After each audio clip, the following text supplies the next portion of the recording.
Your DJI Osmo Pocket might be ready to record, but if you don't know how to turn FT, selfie mode, on or off, you could miss out on capturing the perfect shot.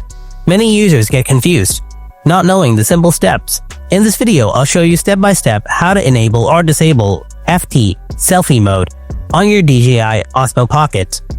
So let's learn it right now. First, turn on the camera, then swipe down to bring the menu options. Now tap on the FT/tracking icon next to the brightness icon. It looks like a face in a rectangle, so tap on it to enable. It will highlight to yellow color so that you can understand that this feature is tracking your face while recording video or taking selfie. And then if you tap on it again, then it will disable. So easy but impactful. And that's it. This is how you can enable or disable FT selfie mode on your DJI Osmo Pocket 3, 2, or 1. Hope you found this video helpful. Don't forget to hit that like button, and if you have any kind of questions, then ask me in the comment section below. Thanks for watching. I'll see you in the next video. Until then, stay tuned and take care.